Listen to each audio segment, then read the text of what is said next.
ಏನಿದೆ ಯೋಜನೆ? ನಿಮ್ಗೆಲ್ಲ ಏನು ಕಲ್ಪನೆ ಇದೆ ಯೋಜನೆ ಬಗ್ಗೆ? ನಿಮ್ಗೆಲ್ಲರಿಗೂ ಸುಳ್ಳು ಹೇಳಿದ್ದಾರೆ. ವಾಸ್ತವ ಈ ಯೋಜನೆ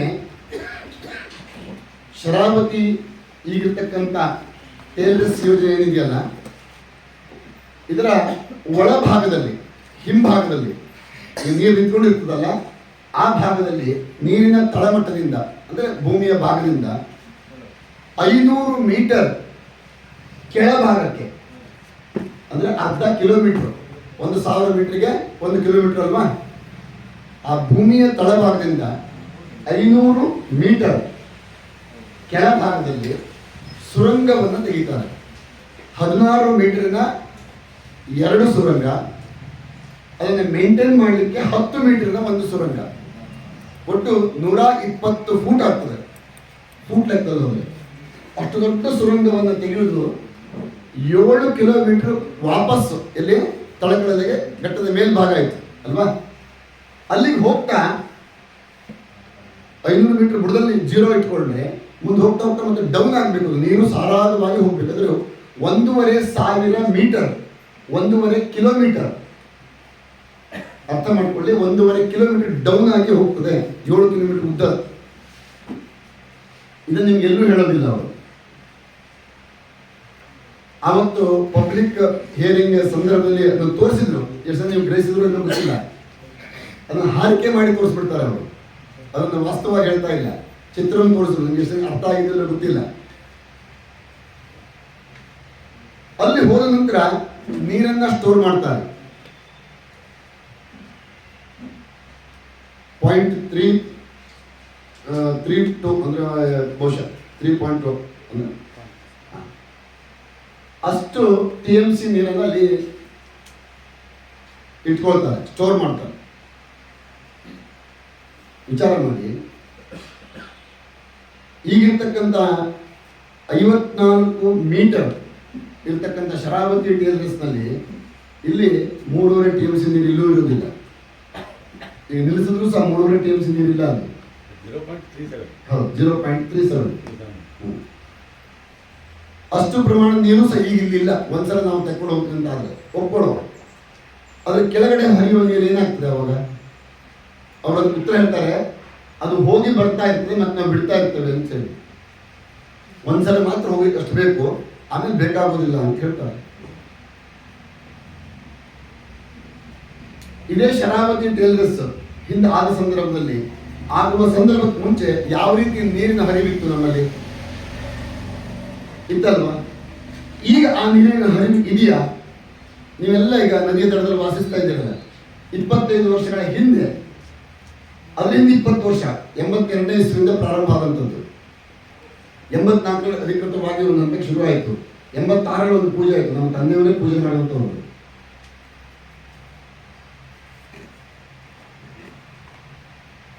ಆ ಸಂದರ್ಭದಿಂದ ಒಂದು ಆ ಡ್ಯಾಮ್ ಕಟ್ಟಲಿಕ್ಕೆ 20 ವರ್ಷ ಆಗಿದೆ. 20 ವರ್ಷ ಆಗಿದೆ. 2000ನೇ ಇಸ್ವಿಯಲ್ಲಿ 4 ಜನರೇಟರ್ ಓಪನ್ ಆಗ್ತದೆ. 99ರಲ್ಲಿ 1 ಜನರೇಟರ್ ಓಪನ್ ಆಗ್ತದೆ. ಅಲ್ಲಿಂದ ಇಲ್ಲಿವರೆಗೆ 25 ವರ್ಷದವರೆಗೆ ನೀವೆಲ್ಲ ಜನಸಾಮಾನ್ಯರ ಬದುಕನ್ನು ಕಟ್ಕೊಂಡಿದ್ದೀರಿ.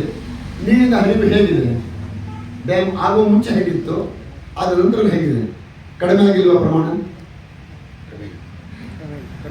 ಹಾಗಿದ್ದ ಮೇಲೆ ಇಲ್ಲಿ ಮತ್ತೆ ಒಳಭಾಗದಲ್ಲಿ ಈ ಒಂದು ಯೋಜನೆ ತಂದರೆ ಏನು ಆಗಬಹುದು? ಒಮ್ಮೆ ಯೋಚನೆ ಮಾಡಿ. ಮೊನ್ನೆ ಮಳೆಗಾಲದ ಈ ಸಂದರ್ಭದ ಸದ್ಯ 1 ತಿಂಗಳದೇ ಇರ್ಬೋದು, 1.5 ತಿಂಗಳ ಒಳಗಡೆ ಅಲ್ವಾ, ನೀರನ್ನು ಬಿಟ್ಟರು. ಒಮ್ಮೆ 15,000 ಬಿಟ್ಟರು, 50,000 ಬಿಟ್ಟರು, 1,00,000 ಕ್ಯೂಸೆಸ್ ಬಿಟ್ಟರು. ಆ ನೀರು ಬಿಟ್ಟ ಸಂದರ್ಭದಲ್ಲಿ ಡ್ಯಾಮಿನಿಂದ 50 ಮೀಟರ್ ಹತ್ತಿರದಲ್ಲಿ, ಅಂದ್ರೆ ಆ ಬಂಡನ್ನು ಕಟ್ಟಿರ್ತಾರೆ, ಡ್ಯಾಮನ್ನು ಕಟ್ಟಿ ಬಂಡನ್ನು ಕಟ್ತಾರೆ ಗುಡ್ಡಕ್ಕೆ ಟಚ್ ಮಾಡಿ. ಆ ಬಂಡನ್ನು ಕಟ್ಟೋದ್ರಿಂದ 50 ಮೀಟರ್ ಹೊರಭಾಗ ಕೆಳಗಡೆ ಬ್ರಿಡ್ಜ್ ಇದೆ, ಅಲ್ಲಿ ನೋಡಿರ್ಬೋದು ನಾವು ದಾಟುವಾಗ. ಆ ಬ್ರಿಡ್ಜಿನ ಪಕ್ಕದಲ್ಲಿ ಭೂಮಿ ಕುಸಿತ ಆಗಿದೆ. ಗೊತ್ತಿದೆಯಾ?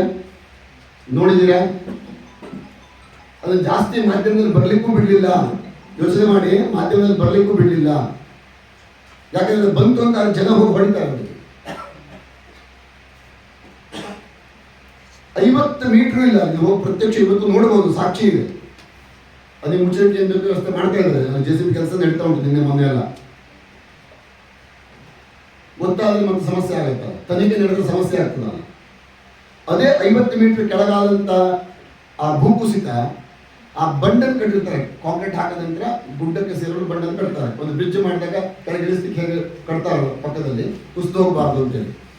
ಅಲ್ಲಿ ಏನಾದರೂ ಕುಸಿತ ಆಗಿದ್ರೆ ಇದನ್ನು ಕಂಟ್ರೋಲ್ ಮಾಡ್ಲಿಕ್ಕೆ ಸಾಧ್ಯ ಇತ್ತು ಅವ್ರ ಹತ್ರ?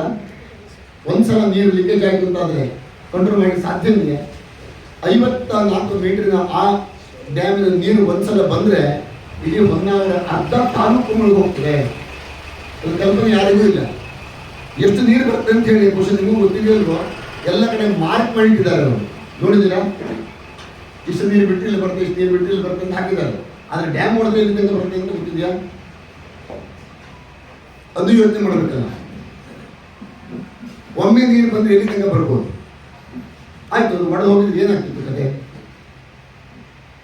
ಅಂದರೆ ಈ ನೀರು ಬಿಡುವ ಆ ಒತ್ತಡಕ್ಕೆ ಅದು ಸಹಿಸಿಕೊಳ್ಳದೆ ಭೂಮಿ ಕಂಪಿಸ್ತಾ ಇದೆ ಅಥವಾ ನೀರು ಅಷ್ಟು ಲೀಕೇಜ್ ಆಗ್ತದೆ ಅಂತ ಆದರೆ, ನೀವು ಒಳಗಡೆಗೆ 500 ಮೀಟರ್ ಆಳದಲ್ಲಿ ಸುರಂಗ ಮಾರ್ಗವನ್ನು ತೆಗಿತಿರುವಂಥ ಈ ಹುಡುಗಾಟಿಕೆ ಮಾತಿದೆಯಲ್ಲ, ದಾರಿಷ್ಟ್ಯದ ಮಾತು ಯಾಕೆ ಬೇಕು ಅಂತ ನಾನು ಕೇಳಿ ಯೋಚನೆ ಮಾಡಬೇಕಲ್ಲ. ಪ್ರಕೃತಿ ವಿರುದ್ಧವಾಗಿ, ನೀರು ಹರಿಯುವ ದಿಕ್ಕನ್ನೇ ವಿರುದ್ಧವಾಗಿ ತಗೊಂಡು ಹೋಗ್ತಾ ಇದ್ದೀವಿ. ಅವಶ್ಯಕತೆ ಏನಿದೆ? ಇಷ್ಟಕ್ಕೂ ಏನೇನು ಸಾಧಿಸ್ತಾ ಇದ್ದೀವಿ? 2000 ಮೆಗಾವಾಟ್ ಮುಂದಿನ ಭವಿಷ್ಯಕ್ಕೆ ಅಂತ ಈಗ ಹೊಸ ಹೇಳಿಕೆ ಕೊಡ್ತಾ ಇದ್ದಾರೆ. 30 ವರ್ಷದ ನಂತರ ಭವಿಷ್ಯಕ್ಕೆ ಅಂತ 2000 ಮೆಗಾವಾಟ್ ಅಂದರೆ 30 ವರ್ಷದಲ್ಲಿ ನೀವು ಬಿಡ್ತಾ ಇರ್ತೀರಿ ಅಂತ ಅರ್ಥ. ಯೋಚನೆ ಮಾಡಿ, 30 ವರ್ಷದಲ್ಲಿ ನೀವು ಮತ್ತೆ ಉತ್ಪಾದನೆ ಮಾಡೋದಿಲ್ಲ ಅಂತ ಆಯ್ತಲ್ಲ. 30 ವರ್ಷದ ನಂತರ ಭವಿಷ್ಯಕ್ಕೆ ಬೇಕು ಅಂತ ಹೇಳಿಕೆ ಕೊಟ್ಟಿದ್ದಾರೆ ಜಾರ್ಜ್ ಅವರು. ಓದಿದ್ದೀರ ಪತ್ರಿಕೆಯಿಂದ? ಪೇಪರಲ್ಲೇ ಬಂದಿದೆ. ಮುಂದಿನ ಭವಿಷ್ಯಕ್ಕೆ ಅಂತ ಹೇಳಿ. ಯಾವತ್ತು ಮುಂದಿನ ಭವಿಷ್ಯಕ್ಕೆ ಇದು? ನೋಡಿ, 2 ಗುಡ್ಡೆಗಳ ಮಧ್ಯೆ ಮೇಲೆ ಕಟ್ಟುವಂಥ ಡ್ಯಾಮನ್ನು, ಬರೀ 54 ಮೀಟರ್ ಹೈಟಿನ ಡ್ಯಾಮನ್ನು ಕಟ್ಟಲಿಕ್ಕೆ, 350 ಮೀಟರ್ ಅಗಲದ ಕಟ್ಟಲಿಕ್ಕೆ 20 ವರ್ಷ ಬೇಕಾಗ್ತದೆ ನಿಮಗೆ. ಭೂಮಿ ಒಳಗಡೆಗೆ 7 ಕಿಲೋಮೀಟರ್ ದೂರ ತೆಗೆಯಲಿಕ್ಕೆ 5 ವರ್ಷದ ಯೋಜನೆ ಮುಗಿಸ್ತೇವೆ ಅಂತ ಹೇಳುವಂಥ ಮಾತನ್ನ ಯಾರು ನಂಬುತ್ತಾರೆ? ನೀವು ನಂಬ್ತೀರಾ? ನೀವು ನಂಬ್ತೀರಾ ಹೇಳಿ? ನಿಮಗೂ ಸತ್ಯ ಗೊತ್ತಾಗಬೇಕು. ನೀವೇ ಯೋಚನೆ ಮಾಡಿ, ಮೇಲ್ಗಡೆ ಕಟ್ಟತಕ್ಕಂಥ ಡ್ಯಾಮನ್ನೇ ಕಟ್ಟಲಿಕ್ಕೆ 20 ವರ್ಷ ಬೇಕಾಯ್ತು. ಒಳಗಡೆಗೆ ಮಾಡುವಂಥದ್ದನ್ನ 5 ವರ್ಷ ಮುಗಿಸ್ತೇವೆ ಅಂತ ಹೇಳ್ತಾರೆ. ಸಾಧ್ಯವೇ ಇಲ್ಲದ ಮಾತು, ಸಾಧ್ಯವೇ ಇಲ್ಲದ ಮಾತು. ಇಷ್ಟಕ್ಕೂ ಸಹ ಅಲ್ಲಿ ಹೋದ ನಂತರದಲ್ಲಿ ಹೋಗೋ ತನಕ ಕರೆಂಟಿನ ಉತ್ಪಾದನೆ ಆಗೋದಿಲ್ಲ. ಆ ನೀರನ್ನು ಎತ್ತಬೇಕಲ್ಲ ಮೇಲೆ. ಅವರೇ ಕೇಳಿದಂಥ ಕಳಿಸಂಥ ಪ್ರಾಜೆಕ್ಟಲ್ಲಿ ಹೇಳ್ತಾರೆ ಅವರು, ಮೇಲೆ ಎತ್ತಲಿಕ್ಕೆ 2500 ಮೆಗಾವಾಟ್ ಬೇಕು, ನಾವು ಉತ್ಪಾದನೆ ಮಾಡೋದು 2000 ಅಂತ ಹೇಳಿ. ಜನಸಾಮಾನ್ಯರಿಗೆ ನೀವು ಹೇಳಿ, ಇದು ನಗುವಂಥ ವಿಷಯವೋ ಅಥವಾ ಇವರಿಗೆ ಕಿರೀಟ ಕೊಡುವ ಹೆಗ್ಗಳಿಕೆ ಮಾಡುವಂಥ ವಿಚಾರ? 2000 ಮೆಗಾವಾಟ್ ಉತ್ಪಾದನೆ ಮಾಡಲಿಕ್ಕೆ 2500 ಮೆಗಾವಾಟ್ ಖರ್ಚಾಗ್ತದೆ.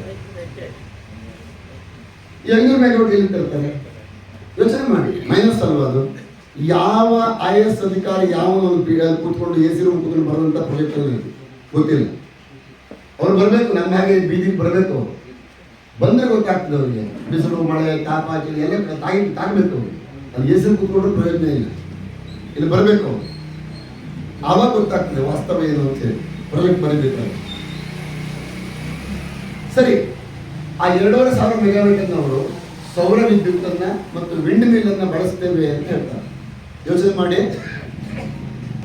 ನಮ್ಮ ಪ್ರಶ್ನೆ ಇದು ಅವರಿಗೆ, 2500 ಮೆಗಾವಾಟ್ ಅನ್ನು ನೀವು ಸೌರ ವಿದ್ಯುತ್ತು ಮತ್ತು ಸೋಲಾರ್ ಬೆಳೆಸ್ತೀರಲ್ವಾ, ಅದಕ್ಕೆ ಬೇರೆ ಜಾಗ ನೋಡಿದಾರಂತೆ ಮಾಡಲಿಕ್ಕೆ. ಹಾಗಿದ್ರೆ ಅವರಿಗೆ ಒಂದೇ ಮಾತನ್ನು ನಾವು ಹೇಳ್ತಾ ಇದ್ದೇವೆ, ಫಸ್ಟ್ ಅದನ್ನು ಮಾಡಿಬಿಡಿ. ಸೋಲಾರ್ ವಿದ್ಯುತ್ತು ಮತ್ತು ವಿಂಡ್ ಮಿಲ್ಲನ್ನು ಪ್ರಾರಂಭ ಮಾಡಿ. 2000 ಮೆಗಾವಾಟ್ ಮಾಡ್ತಿರೋ ಮಾಡಿಬಿಟ್ರೆ ಇದನ್ನು ಮಾಡೋದೇ ಬೇಡ. ಅದು 500 ಮೆಗಾವಾಟ್ ಜಾಸ್ತಿ ಸಿಗ್ತದಲ್ಲ ಅವರಿಗೆ. 2000 ಭವಿಷ್ಯಕ್ಕೆ ಬೇಕಾದ್ರೆ 2500 ಸಿಗ್ತಾ ಹೋಗ್ತದಲ್ಲ. ಇನ್ನೊಂದು ವಿಚಾರ, ಈ ಯೋಜನೆಗೆ 20 ವರ್ಷ ಬೇಕು. ವಿಂಡ್ ಮಿಲ್ಲು ಸೋಲಾರನ್ನು 2000 ಮೆಗಾವಾಟ್ ಪ್ರಾರಂಭ ಮಾಡಲಿಕ್ಕೆ ಜಾಗ ಇದೆ, ವಸ್ತುಗಳಿದ್ದಾವೆ ಅಂತ ಆದರೆ 6 ತಿಂಗಳಿಂದ ಹೆಚ್ಚು ಅಂದರೆ 1 ವರ್ಷ. 1 ವರ್ಷ ಬೇಕಾಗಿಲ್ಲ, ನಾವು 6 ತಿಂಗಳೇ ಹೆಚ್ಚು ಅಂತ ಬೇಡ. ಒಂದೇ ವರ್ಷದ ಅವಧಿಯೊಳಗಡೆಗಾಗಿ 2000 ಮೆಗಾವಾಟ್ ಉತ್ಪಾದನೆ ಮಾಡ್ಬೋದು. ಅವ್ರು ಇನ್ನೊಂದು ಚಾಲೆಂಜನ್ನು ಹೇಳ್ತಾ ಇದ್ದಾರೆ, ನಿಮ್ಮ 10,500 ಕೋಟಿ ಇದೆಯಲ್ವಾ, ಅದನ್ನು ನೀವೊಂದು ಕಮಿಟಿ ಮಾಡಿ ಇಡಿ. ನಾವು ಹೇಳ್ತೇವೆ ರಚನೆ ಮಾಡುವ, ನಿಮಗೆ 2,000 ಬೇಕಲ್ವಾ, 10,500 ಕೋಟಿ ಬಜೆಟಲ್ಲಿ 3,000 1,000 ಹೆಚ್ಚು ಬೇಡ, 1,000 ಹೆಚ್ಚು, 4,000 ಮೆಗಾವ್ಯಾಟ್ ಬಂದು ನಾವು ಮಾಡಿಕೊಡ್ತೇವೆ. ಚಾಲೆಂಜ್ 1 ವರ್ಷಕ್ಕೆ ಮಾಡಿಕೊಡ್ತೇವೆ.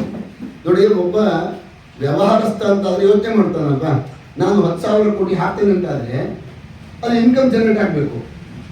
ನಾನು ಹಾಕಿದ ಮೇಲೆ ಬಡ್ಡಿ ಆಗಬೇಕು. ಬಡ್ಡಿ ಎಷ್ಟು ಬರ್ತದೆ, ಏನು ಬರ್ತದೆ? ನಾನು ಇವತ್ತು 1,000 ರೂಪಾಯಿ ಹಾಕಿದ್ರೆ, ಒಂದು 10,000 ರೂಪಾಯಿ ಹಾಕಿದ್ರೆ ಅದು ಯಾವಾಗ ನನಗೆ ಇನ್ಕಮ್ ರಿಟರ್ನ್ ಬರೋದು ಯೋಚನೆ ಮಾಡಬೇಕಲ್ಲ ಬಿಸ್ನೆಸ್ಸು. ನೀವು 20 ವರ್ಷದ ನಂತರ ಅಲ್ಲಿ 10,000 ಕೋಟಿ ಆಗುತ್ತೆ ಬರ್ತದೆ ಅಂತಂದರೆ ಅವಾಗ ಏನಾಗಿರ್ಬೋದು? 10,000 ಕೋಟಿ ಬಜೆಟ್ ಎಲ್ಲಿ ಹೋಗಿರ್ಬೋದು ಅಲ್ವಾ? ಇದು ಸುಳ್ಳಿನ ಕಂತೆ ಇಲ್ಲೇ ಅರ್ಥ ಆಗ್ತದೆ, ದುಡ್ಡು ಹೊಡೆಯುವಂಥ ಕಂತೆ ಇಲ್ಲೇ ಅರ್ಥ ಆಗ್ತದೆ.